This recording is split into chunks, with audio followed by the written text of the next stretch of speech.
Hi, everyone.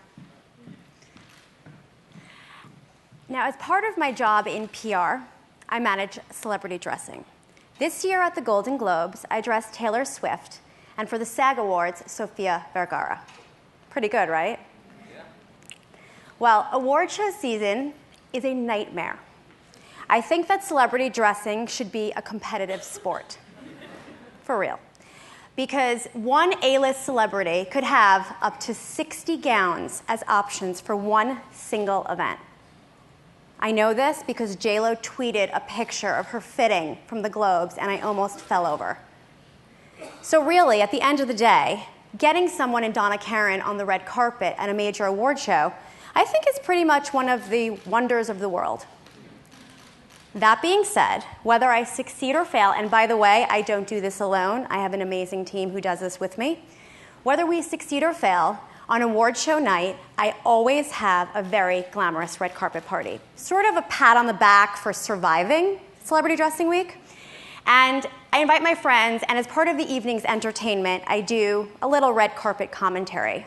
And obviously I work in fashion at Donna Karan, so my outfit is really, really important. And it's pretty much critic-proof because my outfit is the chicest pair of pajamas you've ever seen. Because I host this glamorous party on Twitter from my couch. As @DKNY on Twitter, I let the world into my world. Well, not really the world. It's like 436,000 people. But it's a bunch of people. And they're not followers. They're friends. And to be honest with you, these friends love to be a fly on the wall because they see the good, they see the bad, they see the ugly, and they see the stressful. And they know on award show night, they will see my @DKNY commentary on their Twitter feeds, just like they see Ryan Seacrest on their TV screen. But there's a difference. I represent a brand. And because of social media, I can virtually attend the Oscars and make an impact there just by showing up and putting out the right content. Because you see, most of us aren't invited to the Oscars or the Golden Globes or any major event unless you have a real connection. But you're invited to my Twitter party. Last year at the Oscars, I was so excited. We had confirmed an amazing celebrity to wear Donna Karan.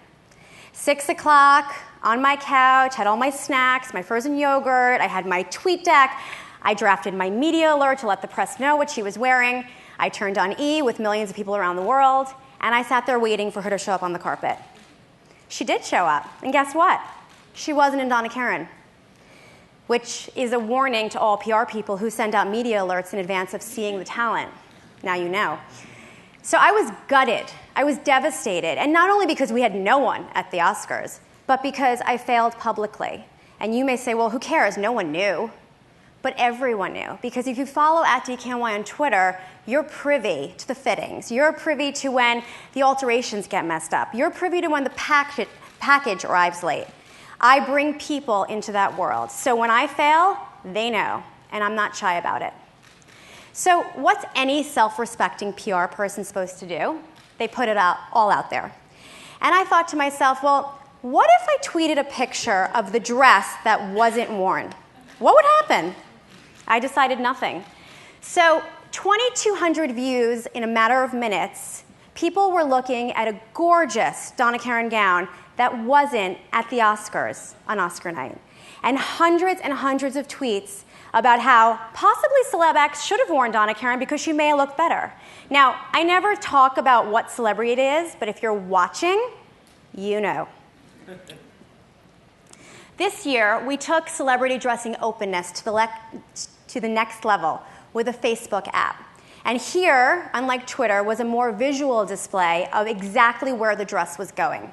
So from inspiration, teaser of course, to fittings, to what's happening every step of the way. And ultimately, if we succeed, you see it on here. Now, the social community, as we all know, loves transparency. When we started on social media in 2009, I came up with the idea of looking at the world of Donna Karan through the view and lens of PR, because we touch so many different areas. Sort of inspired by Gossip Girl, I came up with the name DKNY PR Girl. She was a sketch. She was totally fake. We made her a fake bio. She lived downtown. She did yoga. She liked all this music I've never heard of. She was not me. But I was designated as the person who would speak on her behalf only.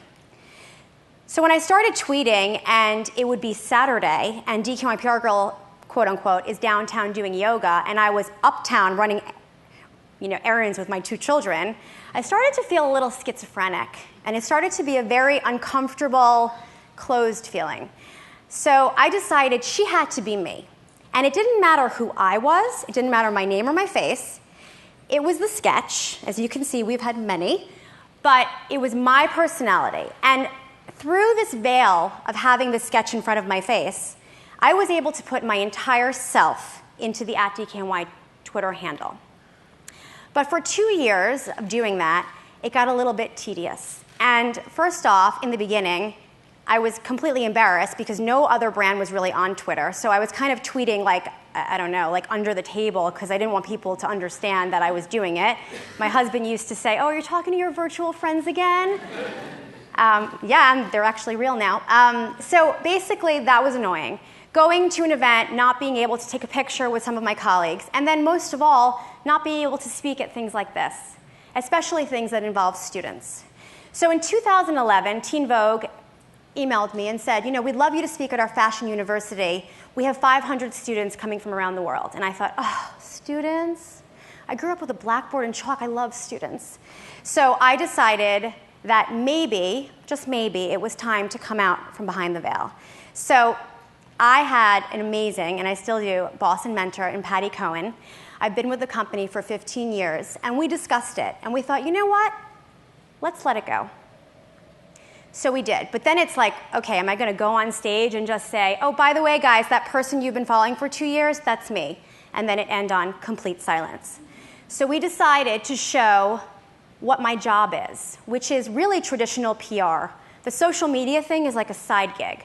So we decided to shoot a behind the scenes of Fashion Week video where you see me and my team doing our PR job, and then I come sort of out of the closet in that video.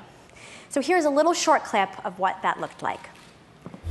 When you work as a fashion publicist, every day has to be a fashion moment, especially when you work for one of the best fashion designers in the world. Donna Karan. I'm ready. As a PR girl, it's my job to produce the runway shows, dress celebrities, and get press on our fabulous clothing and accessories. There's just one problem. Hi, my name's Aliza Licht, and I am addicted to Twitter. I'm not ashamed. And now I'm addicted to Tumblr as well. But luckily for me, social media skills are a job requirement, especially during Fashion Week. It was a New York moment to be in Times Square, see the models in the window, see all of our video footage on these screens. Oh, it's so cool! Working on these events is an adrenaline rush. No matter how many times you complain that you're tired, or you can't do another show, or you can't send another email, you always do it. And really what you realize is you really love doing it. You can clap, go ahead. So you should know on the day that I uploaded this to YouTube, which by the way is my first and only video I've ever uploaded to YouTube, I was on a family trip and I lost reception for 4 hours after I sent that out of the closet tweet. So I had no idea what happened, what the reaction was, whether it was good or bad. And I was petrified because for 2 years I had been this really long and leggy sketch.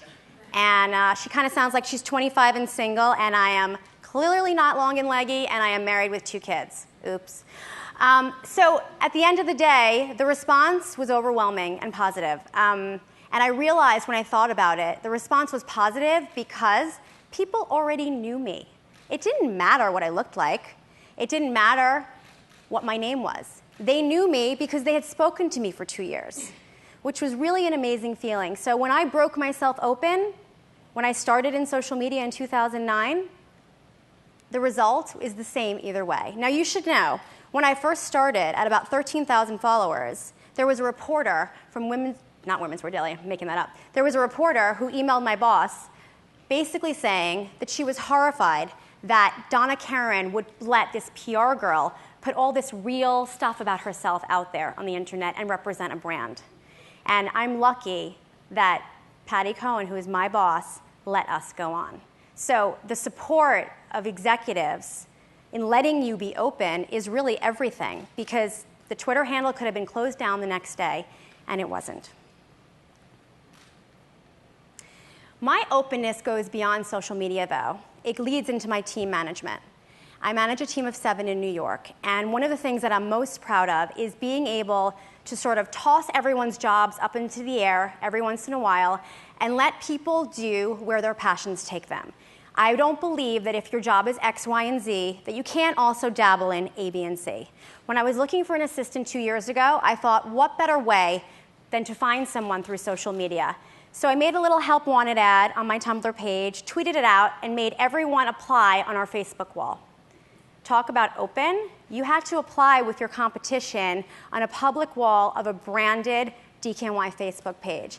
And you know what's shocking? How many typos there were. That's what's shocking. It turns out one of the best candidates who applied was someone who I had met a year before on Twitter. She had a blog, and I remembered her, and I met her because she did this funny post on who wore it better, DKNY PR Girl or J-Lo. Obviously, you know who wore it better, DKNY PR Girl. Anyway, she's been my assistant ever since. The thing is, I've always been open. It's my natural personality. But I'm really lucky to work at a company that supports me in being open. Donna Karan is one of the most real and open designers out there. Her philanthropy alone speaks volumes. And she's inspired by her travels. So 2 years ago, she was inspired by her travels in Haiti, which she still goes to frequently. And our entire spring collection reflected the artisan culture of Haiti, and we even shot the campaign there. Donna believes in preserving cultures around the world, and she believes in connecting with people. And in a funny way, I've learned about myself that I also love connecting with people around the world. One day I was in the office, and it was 3 o'clock, and I was completely burned out. I said to myself, if I don't get a coffee right now, I'm going to fall asleep at my desk. And of course, misery loves company, so I decided, maybe I'll tweet that and see if there's anyone else around the world who's completely over their workday right now. So I did. And from Croatia to Indonesia to everywhere in between, hundreds of countries responded. And when I say hundreds of countries, I retweeted each country without duplication to let people feel this sort of global commonality. And truly, I believe that if we focus on commonalities more, the world would be a better place. At the end of the day, sharing breeds openness, and openness breeds collaboration and partnership. And I truly believe that if you're open, you can lead the way, and others will follow. Thank you so much.